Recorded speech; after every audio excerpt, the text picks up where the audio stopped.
everyone right to go. There are 80 local cases of coronavirus, additional cases in today's numbers. 67 of those are linked to known outbreaks. 13 of those have their acquisition source still under investigation. 39 were in isolation for the entirety of their infectious period. That takes us to a total of 600 active cases, 596 locally acquired and 4 that are overseas acquired. There are 36 people in hospital, 11 in ICU, 8 on a ventilator. 56,248 test results were received. 56,248 test results were received yesterday, which is a fantastic outcome, and we thank every single one of those more than 56,000 Victorians who have come forward and got tested in the last 24 hours. Those results are still coming back to people, the vast majority, well into the 90%, within, that is received the following day. So our labs are working very well. The queues are not that long, and we'll get you results as soon as we possibly can, but we're deeply grateful to each and every one of those people for going and getting tested. The key point, though, is to get tested as soon as you possibly can. So when you register symptoms, you can't wait 7 and 8 days, as regrettably some of today's positive cases did wait a long time before they went and got tested, which meant they were in the community. They were out there unknowingly infecting other people, and often the people that they love the most, their family, their very close family, their immediate family and friends. You've got to go and get tested as soon as you get symptoms. Otherwise, you will almost certainly give this to all the people that you love, and this is not a good thing to get. A lot of people get very, very unwell when they are infected with this Delta variant. So every day we stand here and we talk about the need to get tested and the need to do that promptly, and the reason is, if everyone gets tested as soon as they register symptoms, we will slow the rate of this spread, we will drive down the number of cases, and we'll protect more and more people from serious illness, hospitalisation, and even worse than that. So it's not just a line, it is absolutely critical. If you've got symptoms today, get tested today. Don't wait a week, don't wait an afternoon. Get tested as soon as you register those symptoms. Otherwise, you'll just be spreading this virus, and that's not in anybody's interests. Big day of vaccinations yesterday, 33,932, our biggest day in state hubs ever, and we're going to continue to see those records being set and reset. That is a fantastic day, and we thank all of those who came forward. Nearly 34,000 people to get their vaccines yesterday. I will see those numbers continue. I know that yesterday was a challenging day with more than 1 million people trying to book just a few 100,000 appointments. That's challenging, but I can tell you that the system does work. It is one of those things where it is inevitable that you finish up with so much demand for such a precious and limited quantity of product. It will be challenging. But our household Grace got her appointment around dinner time last night after having been on and off the website from 6 a.m. yesterday. So no different to any other family. I can tell you the system does work. She's got an appointment on Sunday. But not all of her friends were able to get appointments yesterday. But I would encourage people to go back, to stick with it. It's worth the wait, because it is our way out of restrictions. It is our way out of having our hospitals overwhelmed. It's our way back to a normal life. So everybody getting vaccinated is such an important part of that. To that end, yesterday we had about 200,000 bookings made. We would normally have about 30,000 bookings made. So that gives you a sense of just how much demand there is and just how much additional capacity we've been able to deal with. But again, when you've only got a few 100,000 doses for more than 1 million people, that does make it challenging. But I would say to people, there are still appointments available. There's still vaccine available. There'll be further announcements made in coming weeks as extra shipments arrive from the Commonwealth, as they have promised. And as soon as we have clarity about when we're getting supply, we'll put additional appointments into the system, and we'll be standing here and telling people to go online and book. So that 80%, that race to 80% is incredibly important for all of us, and every single jab plays an important part in us getting to that milestone. I'd encourage people to go back online. You have to be patient, there's no choice, but there are appointments being made. In fact, 200,000 of them were made yesterday. In terms of Shepparton, I just wanted to give a shout out to the people of Shepparton. They are doing an amazing job. It's a tough and proud and incredibly resilient community up in the Goulburn Valley, but this is a bit different to circumstances they faced in the past.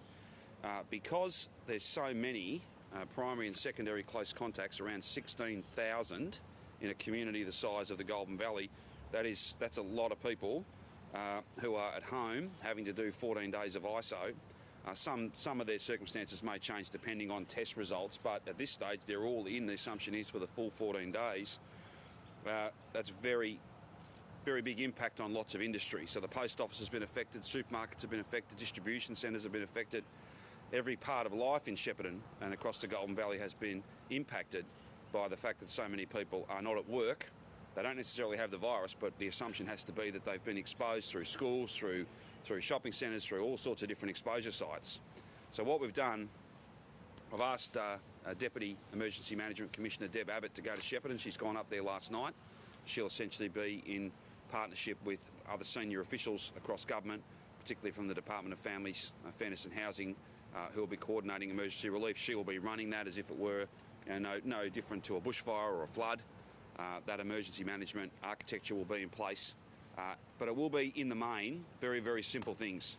Taking food to people's doorsteps, getting scripts filled, doing all those sort of things. I spoke with Susanna Sheed yesterday. Her and her office are doing an amazing job supporting her local community. Deputy Commissioner Abbott and Susanna were speaking just after I spoke with Susanna last night. So everybody's working together. Everybody's focused on getting everyone in Shepparton the things that they need when they need it. I want to thank the people of Shepparton for the amazing way in which they have joined together to look out for each other and to fight this virus. This is special though. It's different than it was last year, with so many people unable to perform key functions. That's why we're there to help out, and there are substantial additional people on the ground today, and that will build over time with public servants, general duties people from all across regional Victoria in the main. We don't want to have Melbourne people going there for fear of taking the virus with them, but if we can have mainly regional Victorian public servants go and help out, again, dropping off food parcels, doing all those sorts of practical but very, very important things. We'll stick with the community of Shepparton and give them all the support that they require in this, their time of need. I might just add that we've provided some additional support to Food Share. I think to the Red Cross and others, they're playing an important part in our response as well. But we'll keep you regularly updated. I think Jerome may have some additional information about the Shepparton outbreak, but we'll keep you updated about how our support in Shepparton and the needs in Shepparton change and evolve over time. But everybody in Shepparton and the Golden Valley can know and be absolutely certain that we've got senior people on the ground. We're doing what has to be done, and we will support you in any way that we possibly can. We thank you for the sacrifice you're making, staying at home, not just protecting your local community, but indeed protecting the entire Victorian community. There will be a request, I think, for some ADF personnel. That'll be made through Emergency Management Victoria to support us in that work. As soon as we're in a position to be able to update you on that, we will. That'll be a matter that'll be led by Commissioner Crisp. Beyond that, I would just say to people, we want to see these numbers come down. We had a few days where that was the trend. Brett's going to speak a little bit about where we're at in terms of the outbreak and as he sees things unfolding over coming days. But the clear message from me, and I think the clear message, just the common sense message, is these rules will work. These numbers will come down and continue to come down if people follow these rules. So one of the rules, one of the really common sense, practical things you can do, if you've got symptoms today, get tested today. Don't, for heaven's sake, as some have, wait 8 days and literally infect everybody you come anywhere near in that 8-day period. Please don't be visiting friends. Please don't be visiting family, because the visitor that no one knows about is the coronavirus. You are taking it with you to the people you love. You don't want them to get sick. So don't act in a selfish and irresponsible way. The rules are there to protect people. The rules are there to drive these case numbers down. And if you do the right thing, then this will be over much sooner than it otherwise will be as we race to that 80% vaccine target. Can I thank everyone who is getting tested? Can I thank the vast majority of Victorians, millions of Victorians who are following the rules? And I just reiterate to those who aren't, you don't get to choose for the rest of us. You don't have that right. You need to do the right thing, and you need to follow these rules, and that means no one to your house, and you're not going to anyone else's house. Stay at home. It's very simple. Stay at home, or you will spread this virus, and then we will all be locked in for longer. That is not that's not our strategy. That's not what we're working towards. But we don't have enough people vaccinated today to be able to let these rules off. Just finally, there's a lot of commentary about schools. I understand how challenging it is. We've got two, admittedly, they're older kids, two school-age kids at home. Now, Brett's got three younger school-age kids at home. We know and understand this is very, very challenging. But I just want to say to those, there's been a bit of commentary out there about, oh, well, why don't you just open them up? Well, as difficult as homeschooling is, I think opening schools up against medical advice and literally thousands of kids getting quite sick is even worse. So, again, I've made this point a number of times. People are entitled to their views. People are entitled to criticise. They're entitled to have, theories and views on all manner of things. That's fine. No one's criticising that. But at some point, the question has to go back. Well, what's your alternative? And if the best you've got is open the schools against medical advice, and then have kids bring this home into family after family after family, that's not a strategy that I will pursue. They are not choices that I will make. They're not real options, in fact. They're not real options at all. This is incredibly difficult for everybody across Victoria. We know and understand that. That's why we've all got to commit and then recommit to following the rules, doing the right thing, and continuing to drive these numbers down. We have done it before. We can do it again. In any event, there is no other option than to pursue this strategy. And if you're doing it, you might as well do it properly. If you're doing it, you might as well aim for the best possible outcome. Only time will tell whether that can be achieved. But there's no other option. That's why New South Wales is locked down. That's why every other state has at various points locked down. It's why the Prime Minister and every leader in this country have signed up to exactly this policy. And it's why the national plan is so important, that we get to 70 and we get to 80, and then we can have so many of our freedoms back. Hopefully we have options before then, because we've kept numbers low and they continue to fall. That's the plan. If there was another way, of course we would choose that. Of course we would. There simply isn't. I now might ask Jerome to go through the map of all the outbreak, the links in the chain, and then I'll ask Brett to speak to you about where he sees things in terms of the context of this outbreak in the days and weeks to come. And then we're happy to take any questions you have. Thank you, Premier. Good morning. So 80 new cases today. That makes a total of 600 active cases of coronavirus here in the state of Victoria. 240 of those 600 cases are young people under the age of 20. And again, we see this very much as an outbreak really impacting the young people in our society and, of course, their families and households, the people they live with. 36 Victorians in hospital. Again, 23 of those are under the age of 50. So 7 people in their 20s, 1 infant, and some people in their 30s and 40s. Of the 36, 11 are in intensive care, and 8 of those are on a ventilator. And we, of course, send our very best wishes to everybody who's recovering from coronavirus in our state. We have a total of 15,800 people who are isolating, are doing their 14 days of isolation as primary close contacts, and another 16,600 secondary close contacts who are associated with them. And again, their role is so important in all this. As we run these outbreaks down, as we put protections and cordons around them, the work that people do in isolating properly is very important to avoid a further onward spread of the virus into other communities. In terms of the 80 cases today, 20 are associated with the Shepparton and Royal Melbourne Hospital cluster. So a quarter of the cases today are associated with that rapidly growing cluster, and obviously a huge resource going in around that. I'll talk a bit more about Shepparton in a moment. None of those cases were fully in quarantine, although a number of those were identified as primary close contacts. We have 25 of the cases today associated with the wider Broadmeadows outbreak and some of the earlier cases around Altaqua College and CS Square, some day 13 tests in there. Those 25 were isolating in quarantine. There are 2 cases in today's numbers around the St Kilda East outbreak, and again, they were in quarantine. 9 cases are associated with Altona North and Newport, a community cluster out there, and again, they were in quarantine. We then have 9 cases that were household primary close contacts of new cases we've identified in recent days. So they've been linked. But again, as we see a number of these new cases dropping into our map, we are quickly making associations with their primary close contacts and already finding cases of transmission. And then finally, we have 13 more cases who are under investigation.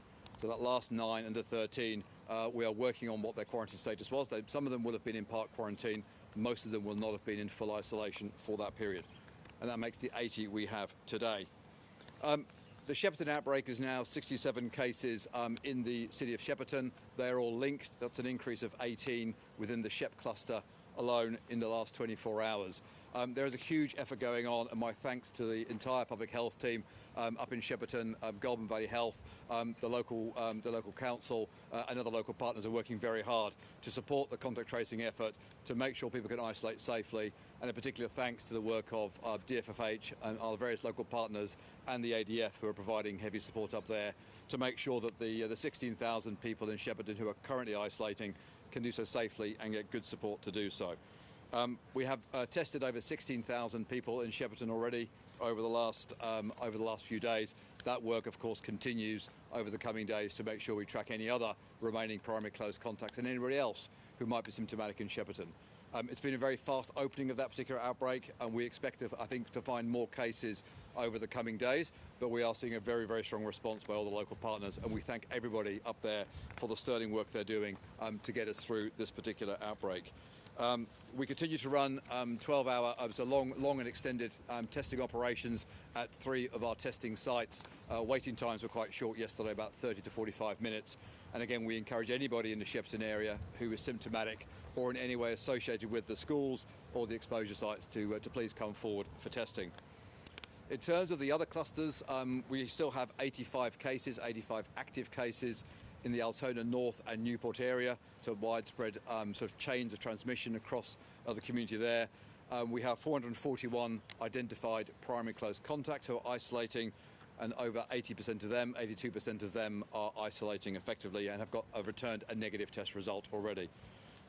In the Broadmeadows area, particularly around the My Centre Childcare Centre in Broadmeadows, we now have 152 active cases in that particular cluster. That's an increase of 18 on yesterday, primarily within existing identified primary close contacts and households that we've known about. 2,300 identified primary close contacts, 77% of them have already returned a negative test result.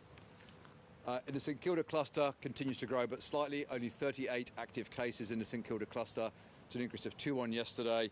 Over 1,600 primary close contacts, and almost 8 out of 10 of those have already returned a negative test result. And my thanks again to the St Kilda community for coming out so strongly in recent days to get those test results in, and we need to continue that isolation work that we're seeing there. We have a cluster in the CBD Brunswick area with 26 positive cases, no increase on that today, which is an encouraging sign. 352 identified primary close contacts, 79% of them have returned a negative test result. So we have a pretty good map of where these clusters are going and where these cases are emerging. We are still concerned about ongoing community transmission within the Shepparton area, but we have, we believe, a very strong wrap, a very strong grip around and cordon around the Shepparton area. Although we have seen one case in Mansfield, we have not at this point identified any other positive cases outside of the greater Shepparton area. But of course, we continue to encourage anybody who's in that area, please monitor for your symptoms and please get tested if you have any. We continue to be concerned about the Altona North and Newport area, and also that potential spread into the wider inner west. We had some excellent discussions with community leaders over the last couple of days, and my thanks to them for their strong messaging into the community and for their active support. It is so important that people are supported to get tested and to isolate properly, and my thanks to that wider community for all they're doing to make this possible. We'll continue those discussions over the coming days. Finally, it's been really encouraging to see that we are seeing people coming forward to get tested. Again, a very strong testing number today. We've also seen some improvements in some parts of the city about people getting tested earlier. And it goes to the Premier's comment around how important it is. If you've got symptoms, please get tested immediately. If you've got symptoms today, get tested today. Our testing centres are running to 6 p.m, 7 p.m, 8 p.m. They're there for you to use. We really want you to make sure you get tested quickly. We've seen over the last week or so, for some of the key cohorts that we're working with, that the average testing time for them to come forward has reduced, so people are coming forward more quickly, and that's really encouraging to see, and I thank people for being alert to the messaging. I'd ask colleagues in the media today to again encourage people, please get tested earlier. That's how we collectively run these outbreaks to ground. As the Premier said, the vaccination system was pretty busy yesterday, both in terms of delivering doses, almost 34,000 doses delivered, 25,000 of those were Pfizer first doses, which is really good to see. 25,000 people starting their vaccination journey and 6,000 AstraZeneca doses. And can I just say, particularly for those of you who are over 60 and who need to continue with your second dose process, you start on AstraZeneca, you will complete on AstraZeneca. It is really important that people who are over 60 complete their second dose vaccination and that all of us finish that vaccination journey. We will continue to provide AstraZeneca for those over 60 to ensure that they can complete their full dose of AstraZeneca. Can I also remind people that we provided over the last 2 days any old AstraZeneca bookings for the under 40s that were made have been converted to Pfizer bookings, so you will be offered Pfizer if you're under 40 and you have an old AstraZeneca booking. For any AstraZeneca bookings made from today onwards, you will be offered AstraZeneca. Let me be very clear, whatever age you are, if you book an AstraZeneca appointment today or tomorrow, you will be offered AstraZeneca alone when you turn up for your vaccination. There are still Pfizer appointments available, there are still AstraZeneca appointments available, and as we get more vaccine, we will make more appointments available to everybody. I'll hand over to Brett for his comments. Thanks, Jerome. So as you know, we've thrown everything at this current outbreak. We locked down immediately. We had strict and we've had broad restrictions in place. They have done a terrific job, but the fight is still on. We still have significant community transmission occurring. We're seeing, in particular, transmission within households and potentially in social networks. So we are challenged by those mystery cases that are emerging every day. Those undetected chains of transmission are our primary challenge. For the cases that we know about, for the exposure sites, for the known chains of transmission, we are managing them really well. We are identifying those primary and secondary close contacts, they're quarantining and they're testing positive in quarantine. And so those 50% or potentially more of today's 80 cases in quarantine are the ones that are being managed fantastically. The challenge is with those who have not tested, who are suddenly turning up as positive cases and whose close contacts are already positive and have therefore been out in the community, sometimes very substantially. So the message again, the very first sign of symptoms, please get tested. That is the way you protect those nearest and dearest to you within your household and any other close contacts that you might have as an essential worker, as someone providing emergency or compassionate care to others. If you don't know your status, you are putting others at risk.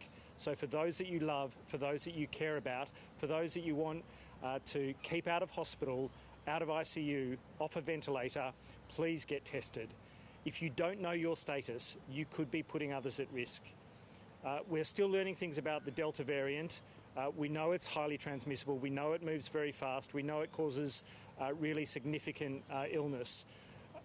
What's become apparent in recent weeks is that maybe 3/4 of transmission with the Delta variant occurs without symptoms or before you've developed symptoms. And so it is really critically important as well to minimise those contacts, to not go out if you don't have to. And to absolutely wear a mask and maintain social distancing in all the circumstances that you can, because it is a highly infectious virus. And so testing is critically important, but you have to assume that you could be infectious, even without symptoms, at any time. And the idea that you're not in the right suburb, there's been no cases here, there's been no significant transmission identified around where I live or where I work, might be true today, but it may not be. You don't know until it's been identified. And this virus has moved silently and with stealth across Melbourne and into regional Victoria. And so please don't say, I'm not at risk because I'm not in this demographic or in this part of Melbourne or in this workplace or in this particular sector. You are at risk if you're in Victoria, if you're in Australia. We simply can't assume that we're not at risk because we'll be surprised. All of a sudden that test will turn around, you'll be flabbergasted by it, but it is a risk to everyone as long as we're still fighting through this pandemic. In particular, we've seen transmission between children and from children to adults within households. And so bear in mind that of the 600 active cases we've got now, 128 are below 9 years of age or up to 9 years of age. 106 are between 10 and 19, and another 107 are between 20 and 29. So there is a risk of transmission from children to other children and children to adults. And with such a substantial number of our cases being in those age groups, sometimes with very mild illness, please take your children to be tested if they've got any symptoms whatsoever. And again, please make an assumption that this is COVID-19 until proven otherwise. We are establishing those epidemiological links with mystery cases, but as I say, if a case tests positive and they've never been identified as a primary close contact, then they've exposed other individuals. So doing the right thing all of the time, protecting those within your household and those that you love and care for by doing the right thing and not having any unnecessary contact with them is a really critical piece. It is super encouraging to see the vaccination numbers. I know there's been a lot of talk about 70 and 80% thresholds. I think we could get to 90% easily in Australia. We've got a long and proud history of high vaccination coverage. We understand the benefits of vaccination to protect us from all of the vaccine-preventable diseases. And our childhood immunisation rates for measles, mumps, rubella, whooping cough, polio tell that story. We know exactly what it does. And that's why we've seen these illnesses disappear from our community. We know exactly what it means for COVID-19 as well, and it's so good to see such a significant number coming forward. I hope those numbers continue, and I hope that we aspire to even higher numbers than those targets that have been set nationally. Thank you. Happy to take any questions you have. Premier, are we going to get out of lockdown next year, on September 2? Is this sort of the numbers today mean that there's no chance of that?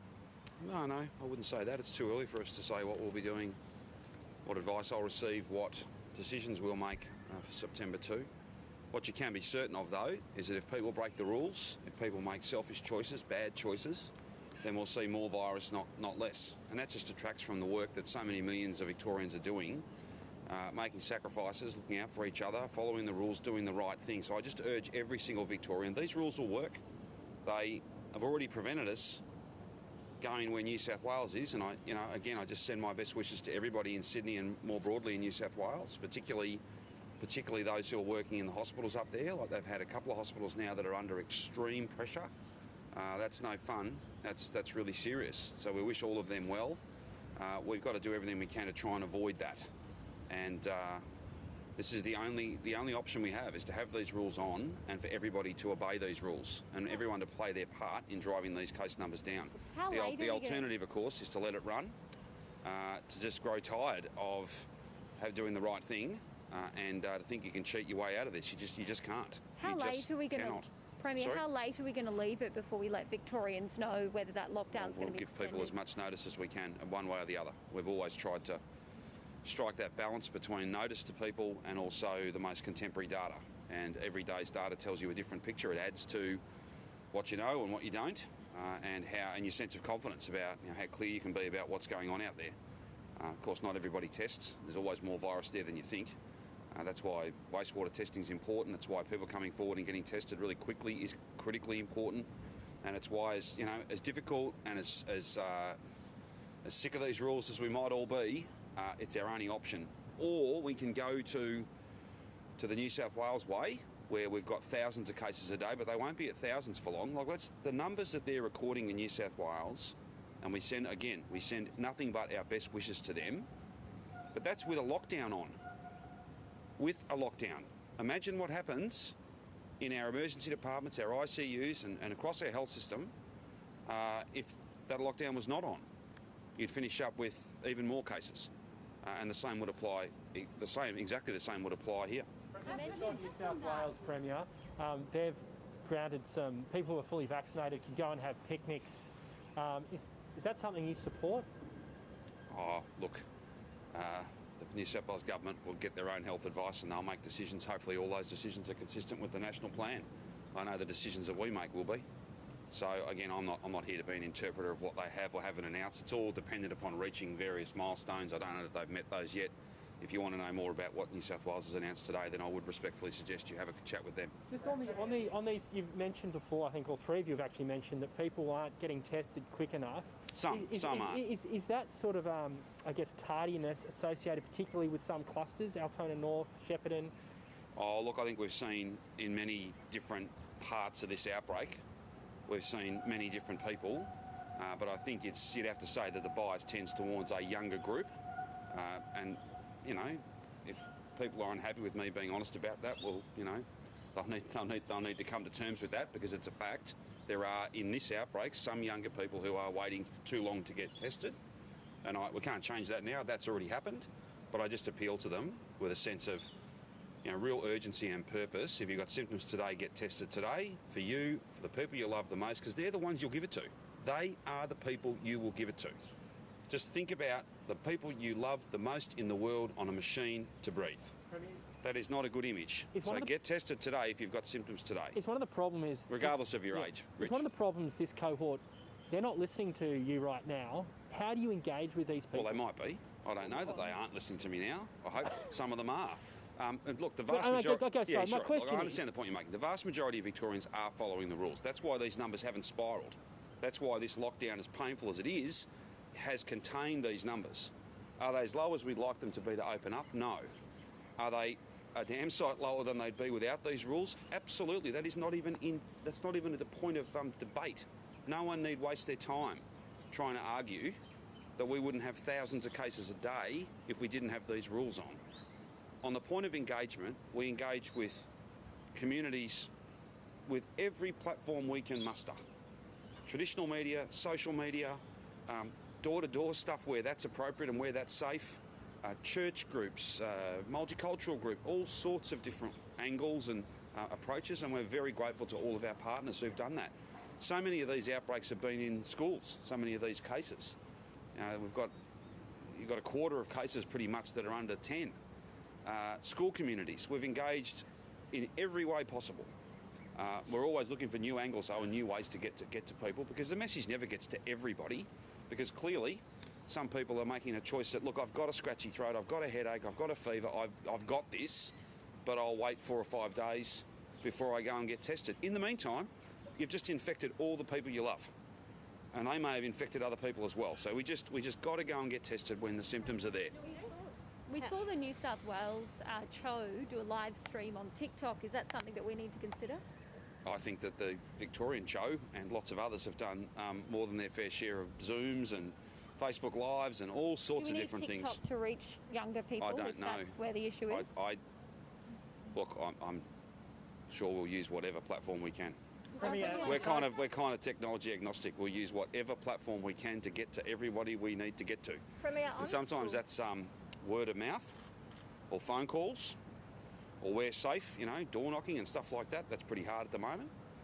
Or it's using platforms like the one that you reference. Besides the delay in testing,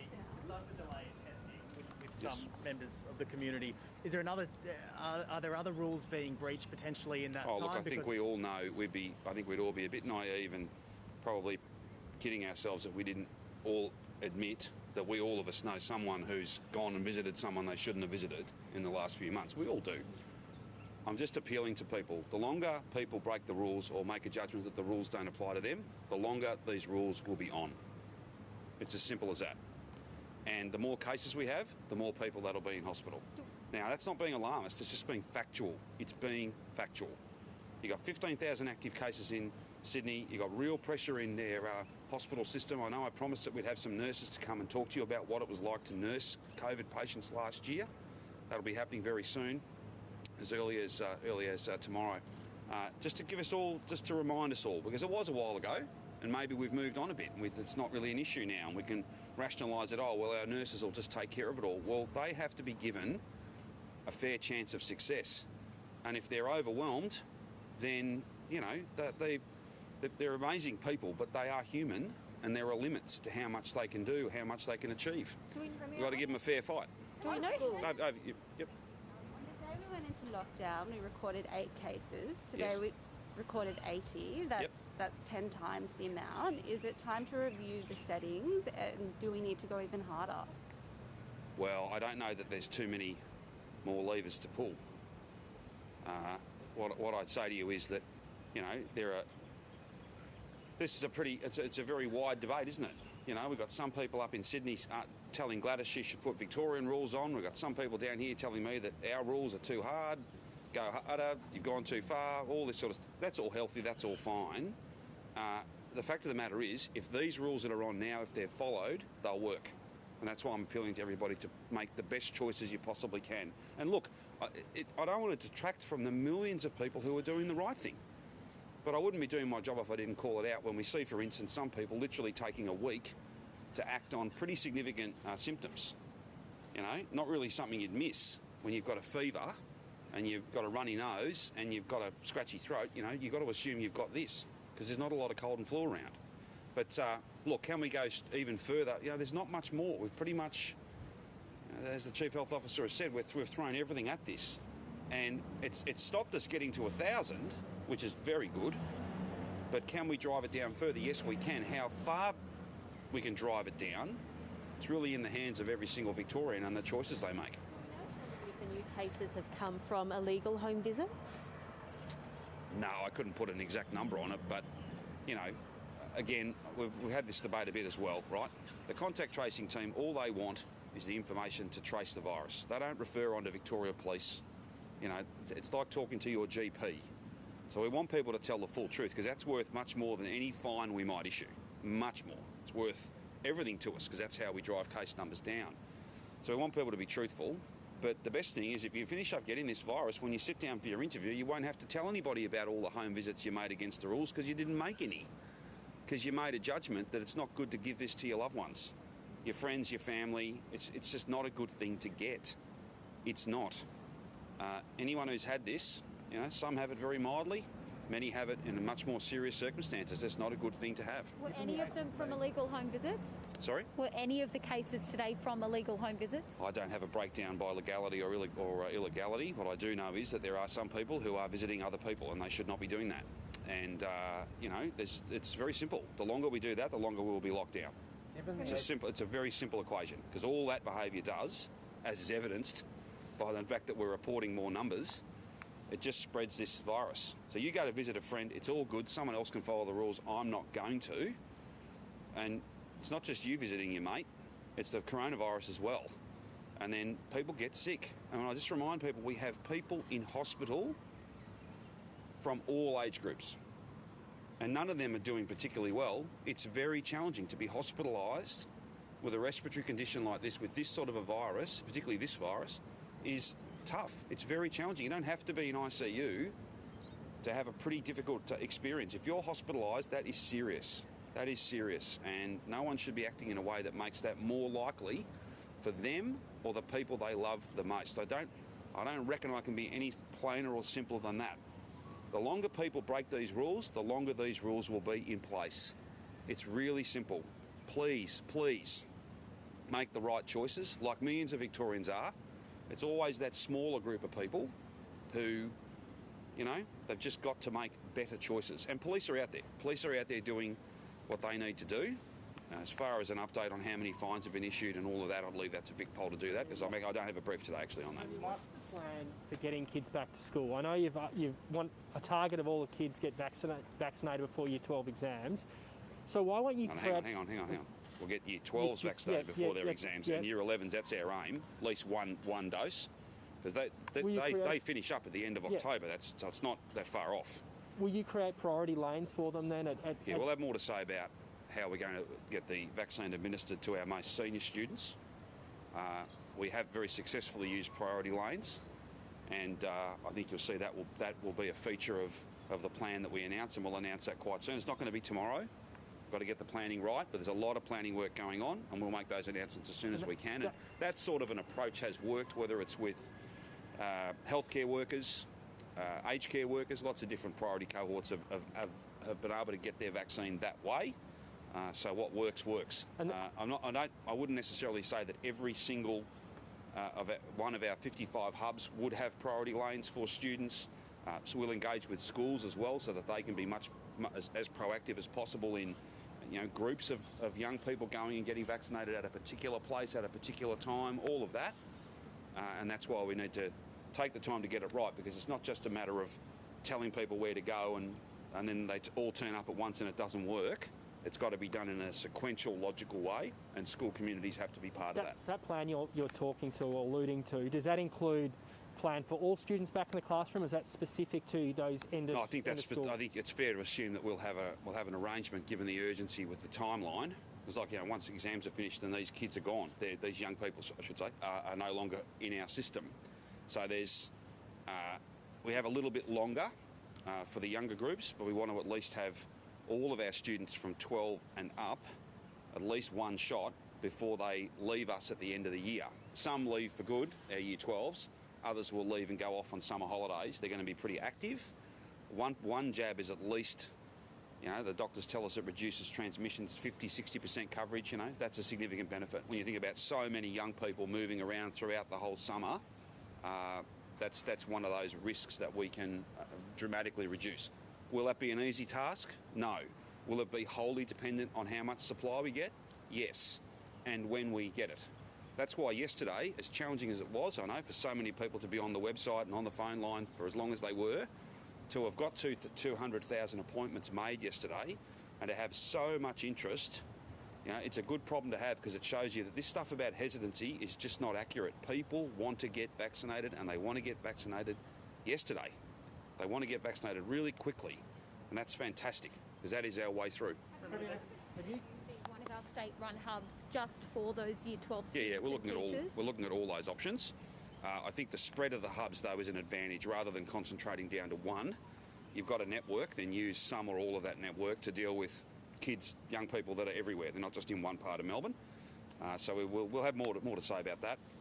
But it is important to acknowledge that the challenge with our senior students is even harder than the rest of the school group, because they're leaving a month earlier, if not more. So we're doing that work, and when we've got it all worked out, we've got all the planning done, then we'll have more to say, and that'll be quite soon. Not tomorrow, but it will be soon, as soon as that work's done. Parents brace for the very real possibility that kids may not be, I know you said it's too early to definitively say what will happen on September 2, but should they brace for the fact that it's quite possible kids won't return to the classroom this term? It'll be term 4. Well, we're going to get our kids back as soon as it's safe, and that is not now. We would simply have a situation where, you're talking about 1 million kids, teachers, staff and parents, if not more when you count parents, moving back and forth all over the community every single day. You will just spread the virus from that. We've seen a lot of kids get this already. That is not a pleasant experience. As yes, homeschooling's tough. Absolutely, it's tough. What's even harder than that? The notion that I would ignore medical advice, open the schools, have the kids back there, bring it home, because you know what happens then? A, people are sick, but B, the whole house, the whole family, there's no 2 hours of exercise. Well, that's worse. That's not better. That's in fact a good deal worse. I don't want to see kids in hospital. I just don't. And we won't be making decisions that are not based on the best of advice. We'll think about this long and hard. We'll look at the data, and as soon as we can get the schools open and everything else as well, as soon as we can, we will. And the key to that is everybody following these rules. Is it fair to say it's probably not going to be this term? Pardon? Is it fair to say it's probably not going to be this term? No, what's fair to say is that everyone would love an answer to that question, and I'd love nothing more than to give you a definitive answer, but I can't. I simply can't pretend that we have absolute certainty with this. We're going to have to see how things unfold. I know that's frustrating, but that's the way it is. I'm not going to start making stuff up. I can't, with certainty, make those sorts of promises, and I don't make promises that I don't intend to keep or that I know I won't be able to keep. So it's frustrating, but we just got to wait and see how things unfold. Are you confident that we have this outbreak under control enough to be able to have kids back at school? How's your confidence at the moment?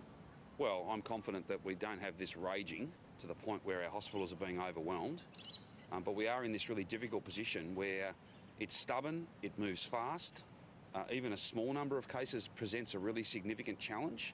And let's not get into this kind of nonsense debate about people pursuing the eradication of this thing. No, we're not. It's active suppression, right? That's all we've ever done. And the stuff about, various people being obsessed with zero, it's just disingenuous. It's nonsense. This thing runs really fast, though. So if you've got 5 cases that were mysteries, or that were 10, or whatever the number might be, or if you open today with 600 active cases, it's not 600 for long. Like, we'll be in even worse position than New South Wales probably. You know, so you've just got to, we've all got to find it in ourselves, and I know it's hard, but we've got to look out for each other, support each other and find a way to get past this. The race to 80% is very important. Getting vaccinated, nothing more important than that. In the interim, that's our long-term way out. Our short-term way of protecting our health system and each other is these rules, as painful and as difficult as they are. If there was another way, well then I'd choose a different way. No doubt Gladys would choose a different way. You know, when we're from different ends of the political spectrum, it's not about that. It's about the basic maths of this. Delta will infect faster than we can vaccinate if we don't have rules on. And that'll just mean there are lots and lots of people in hospital. Am I confident? I'm confident that if we all play our part, we can continue to drive these numbers down, and that will mean we have more options than we otherwise would. Many more options, in fact. Sorry, Rich. Premier, have you given up hope that the grand final could be staged at the MCG? No. I'm not here to make any announcements about major events, do you football or otherwise. Do you honestly think the MCG could have 50,000 people last weekend of September or the first weekend of October? Are we trending in the right direction? Oh, look, it's going to be incredibly difficult for us to have major events anytime soon. That's just a fact. But no decision's been made on that, and I'm not here to make any announcements about that.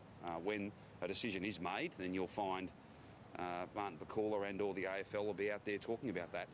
You know, again, I know how important the grand final is. Let's not weaponise that though. Like in terms of sort of, we've all seen a bit of nonsense stuff around the traps in recent days. You know, everyone loves footy. No one in Melbourne loves footy. You know, no one in Australia loves footy more than we do here in the great state of Victoria. But no footy match is worth being locked down for longer though. Like, and some of this nonsense about, oh well, we could test people. No, that technology's not allowed to. That technology's not approved. It's not approved by the Therapeutic Goods Administration. Got a problem with that? Take it up with the federal government. No. The notion of also only vaccinated people. Well, yeah, well that'd be good. Maybe there are 100,000 people who could be vaccinated and sit in that stadium. Yeah, but the vaccine doesn't prevent you from getting it or giving it. So you might finish up. They're all vaccinated, so they don't get sick, but they add to the spread of the virus amongst the unvaccinated, because you've got to get to the ground, you've got to get home, all of that. So there's lots of views, lots of theories, that's fine, all good, but we won't be running any events that are unsafe or that might well contribute to us being in lockdown longer. Rapid testing is approved by ATAR.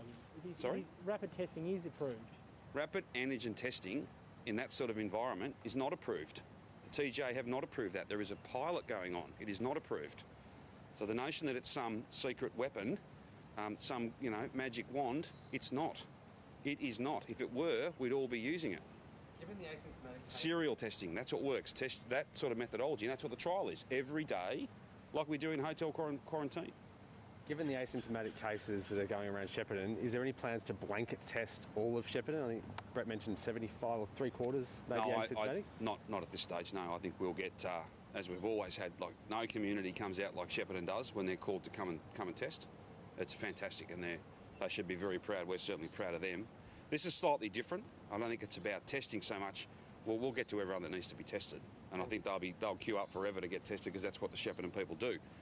It's more about, so much of the Golden Valley economy, they just don't have a workforce because everyone's locked in at home. So, for instance, if you've lost a whole lot of truck drivers I was talking to Susanna Sheet about this last night. There's a whole lot of truck drivers that they're in ISO, so you can't get the groceries from the distribution centre to the supermarket, let alone from the back of the supermarket onto the shelves, let alone through the checkout. So we're going to have to do a whole lot of delivery, a whole lot of logistics, if you like, and that's what Deb Abbott's gone up there to coordinate now.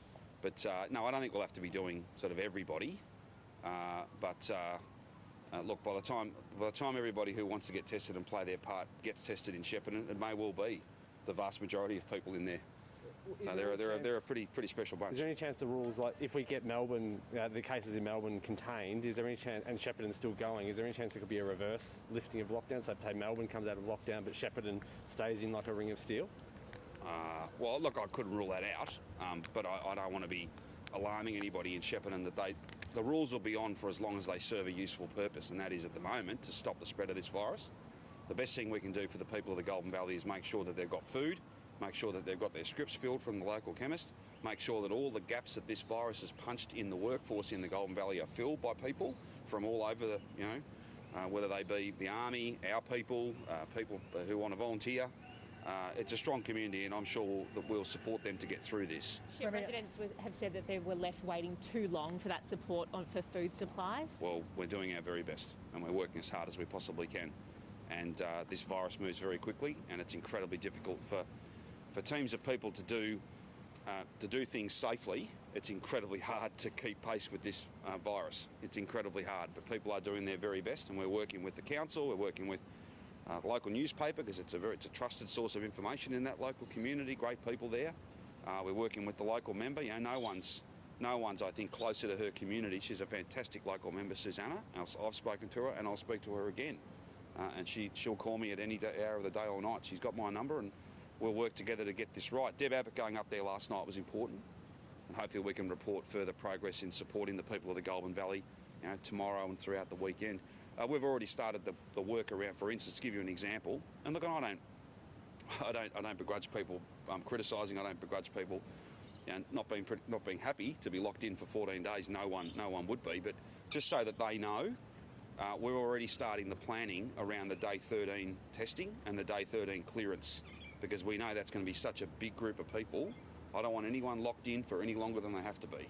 So even though we've got plenty of time, we're starting that work now so that we're ready to clear those people, many thousands of them, because they'll all fall due at about the same time. Premier, on seasonal workers, Minister Littleproud wrote to you yesterday, I understand, urging you to sign a deal which would allow Tasmania to quarantine workers and then let them back into Victoria. Yeah. Is that going to happen? Well, we've got an agreement with Tasmania, and Peter Gutwine and I have got quite a lot of good work done together. So we don't need Minister Littleproud to be playing political games with this. We'll get this done just like we have previously. And look, and I don't deal with Minister Littleproud. I deal with his boss. And it might be news to him, but his boss is not Barnaby Joyce. His boss is Scott Morrison, and that's who I deal with. And Scott Morrison hasn't raised any concerns about this with me, even though we talk multiple times a week. He's not raised any of these matters. I want to thank Tasmania. They're doing a good job. We're doing some stuff for them. They're doing some workers for us. Terrific outcome. Really good. And I'm not aware of any problems with it. Only people who want to, now's not the time to be creating problems where you think you might get some political advantage out of it. It's just silly. It's just silly. Of course you can. Many as you want. Sorry, Julia. What do you think about the fact that WA is not allowing compassionate exemptions, people seeing their dying loved ones, but they're willing to let in footy players and crew potentially for the grand final? Well, that's entirely a matter for them. Mark McGowan and his team can speak to that. Do you think that's the right strategy? Well, what I'd say is that we have had to make some very difficult decisions here, very difficult decisions, and say no to people who, on all objective evidence, you desperately want to say yes, but you can't. Is that a double standard? Well, you could speak to them about that. I'm sure they try in all their decisions to strike the best balance they possibly can. We don't begrudge the fact that other parts of the country have got 0 cases, but they've got 0 cases today. I don't know what they'll have next week or the week after. None of us know. That's why getting vaccinated is so important. And I know that, the grand final and footy is a spiritual thing. It is a matter of the soul for so many of us, right? We love our footy, and it's a sense of normality, and it's a connection to better times. But no game of footy is worth all of us being locked down for longer, or our hospitals being full. We'll make a difficult judgment, but it will be the right judgment. As for circumstances in other states, you'd need to speak to them. But we have had to say no to a lot of people who want to come here for the best of reasons. That's the cruel nature of this. That's the cruel nature of this. However, every now and then we can review matters and we can get good outcomes. Do you have a number of vaccines you're going to be asking for from the federal government tomorrow at National Cabinet? Do you have I'll Pfizer take vaccine? whatever you got. Whatever you got, Scott, I'll take it. All of it. And what are you hoping to get out of the Cabinet from tomorrow? Well, there's some discussions about passport matters and restrictions on unvaccinated people. I think that started off as something that was being done by us, Tasmania, and the Northern Territory. I think the Commonwealth have held the pen on that much more in recent times. So I've got a document to read this afternoon, actually, after I finish with you guys. On that front, I think there'll be some discussions. I think if I'm briefed correctly, the Prime Minister talked about 12 to 15-year-olds in his press conference today, so that's on the agenda. Often the papers come quite late for these meetings, so I haven't got a full briefing yet, but it'll be an important meeting. They always are, and we'll be able to report confidently that literally hundreds of thousands of people, as soon as we made the stock available from Canberra, came from Poland to Canberra to us, and hundreds of thousands of people made appointments. There's no hesitancy here. There just isn't. So I'll take whatever the Commonwealth Government have got, and we'll get it out as fast as possible. Hundreds of thousands of doses would be fine by me, because I think that people would make the appointments. Have they got it? Do you know if there's more coming through? There's been a few hints. I don't know, right? I don't know. But there's been a few hints, I think, over the last week or so, that I assume that they're working as hard as they can with whoever the next Poland is, to see if we can get some more stock.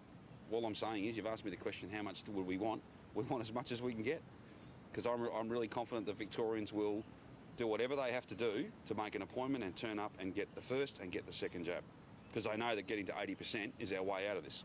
Premier, it's International Dog Day today. Is there any plan to let dog grooming happen again on animal health grounds, particularly if the lockdown is extended? I wasn't quite sure where you were headed with that, but neither was I. Very good. We know that is a matter of animal welfare, and we have in the past had circumstances where those services could be offered for exactly those reasons. If and when it's safe to make a change to any settings, they of course would be made, and we would balance up all those different competing interests. We're all making sacrifices. I do notice though that vets and things of that nature, that's being treated no different to healthcare. So we are protecting animal welfare wherever we can, but the notion of people going home to home, providing services, whether it be gardening or grooming, that's really challenging at the moment, given how infectious Delta is, whether it's International Dog Day or otherwise, I'm afraid. Yeah, absolutely. No more for me? Oh, sorry, Premier, just one more thing. Sorry. It's international. The 8 people police are keen to get onto who were involved in the protest today. What are your thoughts on that? Is it vital that they're tracked down? The Chief Commissioner made the point that the full force of the law would be visited upon these people, and he wasn't joking. He's not a jokester, right? These people, if you know who they are, then do the right thing and help police with their inquiries. Because the way they behaved was just appalling, disgusting. And the Chief Commissioner was serious when he said that Victoria Police would be after those people. And here you see, only a few days later, they'll be found, and the full force of the law will be sent their way, as it should be.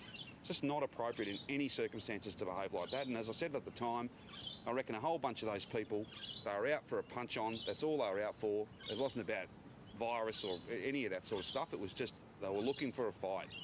And that's no way to behave. Just isn't. Not just in Victoria either, but anywhere in our country. It's just wrong.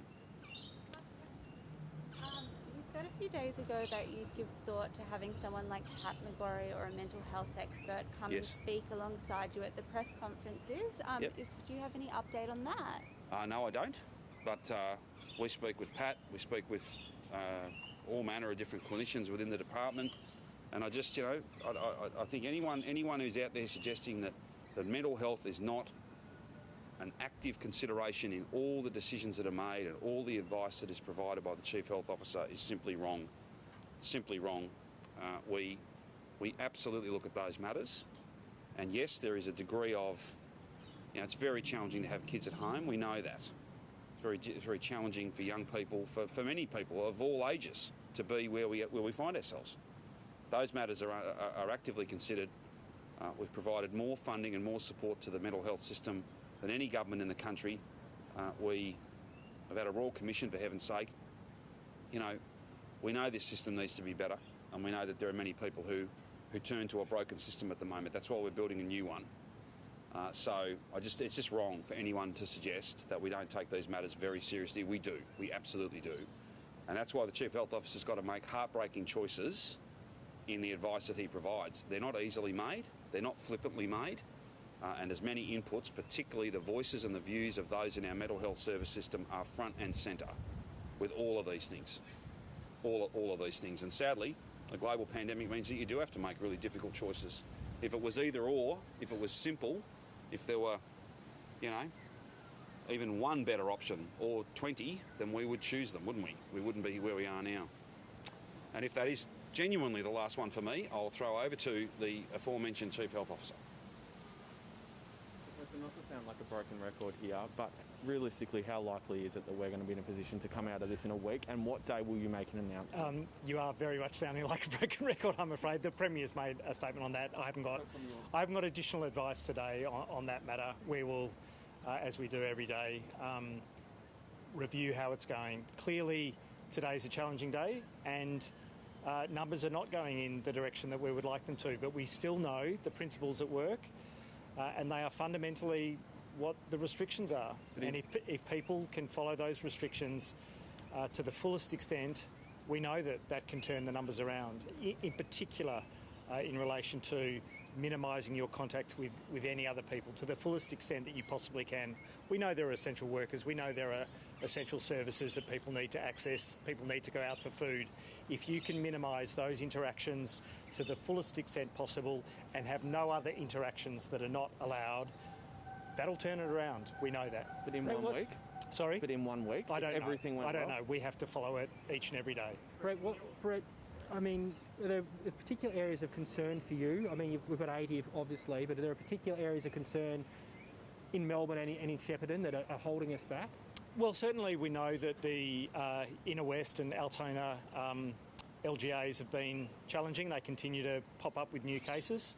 But any case without known acquisition is a challenge for us. And what starts with one case is quickly 20 cases. So I don't want to, again, provide false reassurance that anyone across Melbourne or indeed Victoria shouldn't think that they don't need to follow the very advice that we're giving here today. Sure, there are areas where we're seeing more activity, inner west, inner southwest, Hobson's Bay, but northern suburbs have popped up with some new mystery cases. So we really need to keep our eye on the ball across Melbourne and beyond. In your initial comment, you noted some of the difficulties we're facing. The strain's really infectious. Compliance isn't at its absolute peak. People not getting tested for up to a week at a time. And really all it takes is one person possibly to not get tested for a week and it can cause more cases. Does that not show that getting to zero in the circumstances we are is an impossible task? Look, as the Premier said, we have an aggressive suppression strategy. If we can get to zero, fantastic.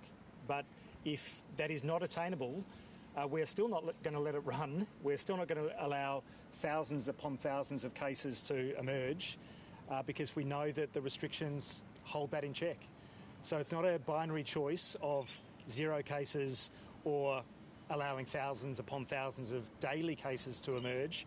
We have to do absolutely everything that we can to protect every citizen's health and well-being and our health services and our hospital system, our ICU capacity, and our crematoria and funeral services, which to this day continue to be challenged around the world. Florida has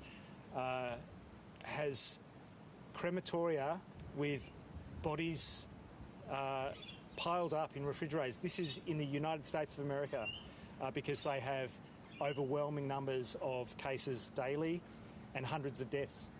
Tony Blakely put forward this idea at the start of the week of a lockdown light, kind of moving one level below, so I don't know, people gathering outside in small numbers. What do you think about, at some point, lessening some of the most onerous restrictions on people? Of course, we would consider all options if we can understand the modelling, know what it means, and be confident that that'll keep a cap on transmission. So if there are circumstances where we can ease, we will absolutely look at them. Understanding, again, the mental health benefits and the relief from what is a particularly challenging time across Australia, but in the eastern seaboard in particular. And at what point do you start to consider that? If we're forecast to say get to 70% at the start of November, are we just going to have, for example, a curfew on up until the day we get to 70%? I don't know. We will look at it each and every day, but there is no magic number. Even the Doherty Institute has said that. There's no great revelation that you get to at 70% where everything changes. What we need to understand is that there'll be a level of public health restrictions that need to be in place to manage that risk of transmission right through. It becomes less and less of an imposition the higher that vaccination coverage gets. And we shouldn't stop at 70%, we shouldn't stop at 80%. We can get higher, and that means even greater freedom. So we should continue to aim high. How likely is it we're going to have the same settings except with no curfew and playgrounds reopened for the next 8 weeks? Is that something you're considering? I don't know. I honestly don't know. We are looking at how things emerge each and every day. We can have good days and it looks like it's trending in one direction. We can have a day like today where it's clearly either stalling or getting worse. We need to recognise what those day-by-day challenges will be and make adjustments accordingly. Putting every restriction on is throwing the book at this virus. But if there are some things that can ease, that don't place lives at risk, we'll absolutely look at them. And again, it's asked all the time, but how much are you weighing up the mental health burden on a lot of particularly school-aged kids and families of homeschooling? How much is that weighing on you when you're looking at the next step for next week? It weighs all the time. Again, as the Premier said, if there's another plan that doesn't have a burden that's even greater, either because children lose a parent or a grandparent or become sick and hospitalised themselves, or because a lockdown is on for a longer period of time, those are the awful choices that we're faced with. Shepparton's going through a very hard time right now. They've got thousands upon thousands of people in quarantine.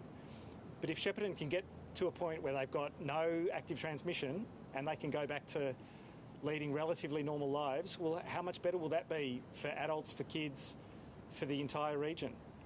So much better is the obvious answer. But you have to make those sacrifices to get there, and there is no easy choice where you say, oh, we'll ease it because we know what a significant burden it is to be in quarantine, to be restricted so greatly, when the alternative is much, much worse. What work's being done on the over 60s? There's no supply issue of vaccines for people over 60. They're at 80% roughly. What about that 90, 95, 99%? We'll continue to push that. There? We know that we can get high vaccination coverage for over 60s. We know that there are cohorts that have gotten to over 97%. ACT over 70s, I think, have gotten to 97% coverage. So again, we shouldn't sit on our hands because there's vaccination coverage at a particular level when we know that we can keep going, and we know that we've still got first appointments of AstraZeneca in their thousands every day. So there are still people stepping up for that, and that includes a lot of over 60s. Would that give you more options if we've got to 97, not let's say 100% of over 60s who are the highest risk of of course it does, because we know that those... Does that mean you can ease restrictions quicker? Yes, it does. We know that the higher the coverage for those most at-risk individuals, over 60, over 70, prevents hospitalisation and ICU admission. We know from the global picture and from ICU admissions in Victoria and New South Wales in particular, a fully vaccinated person is a rare individual in ICU. And so for over 60s to get to close to 100% vaccination coverage, that keeps them out of ICU and stops them dying. So, of course, that provides greater assurance that we can ease restrictions without putting that very significant cohort of the population at greater risk. So if grandparents want to get their grandkids back to school, is the message to them, get a vaccine to get your grandkids back to school? For everything. For, the protection that they'll have in terms of going out in the community themselves, their interactions with their broader family, including kids. Of course it is. Brett, early last week you said you're investigating a possible case of transmission at a playground. Has that concluded? I don't have any more information on that. I think some of these circumstances we don't get a definitive answer. We know where people have been. We know they picked it up somewhere. We don't have an alternative explanation, and that becomes a working hypothesis. But we can't see the virus transmit from one person to another, so we don't know definitively. We do know that children transmit pretty readily between each other. There's talk about the studies of playgrounds having a pretty high viral load on swabbing of playground equipment. It's probably not through surface contamination that it occurs, though. It's probably through airborne transmission for kids. So I'm not concerned that it's a hygiene issue of playgrounds needing to be wiped down. I'm concerned that it's transmission between kids getting close, and we know that they don't physically distance in a playground. Sure, we'll encourage them. Some kids might wear masks in those circumstances, but a lot will just be in very close contact with complete strangers in other households. So that's a concern. But yeah, we don't have a definitive answer on that particular circumstance. Just on Shepparton, we've got those thousands of people in isolation and work's underway for these day 13 tests. If people turn positive on day 13, that will presumably generate some further contacts or exposure sites. So why not test people in the middle as well on, say, day 7 or day 8? So it doesn't generate more contacts. They are in quarantine with their close contacts. So all of those individuals are quarantining. And so if somebody tests positive on day 13, all of those individuals who've been quarantining with them continue their quarantine until they finish a quarantine period. But it doesn't generate more exposures because they've all been in quarantine together. Is it not possible that if someone had turned positive on day 2 or 3 that they would have had contacts or exposure sites before they were put into isolation? No, we look at the exposure sites that have generated them as a contact. That's why they're in quarantine. If they're a case and they haven't been in quarantine before testing positive, we do get that early positive test back. So for whether it's the MCG or Amy Stadium or Miss Frankie's restaurant, we get those early results across the board for people.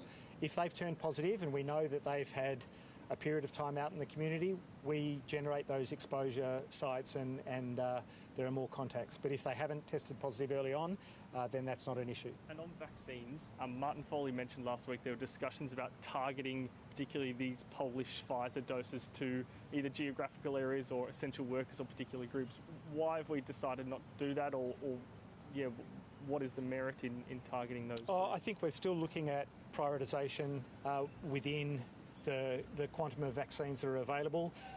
We do know that there are people who are more at risk in terms of severity of illness, and so they've always been targeted. That's been our age cohort and disability and healthcare prioritisation.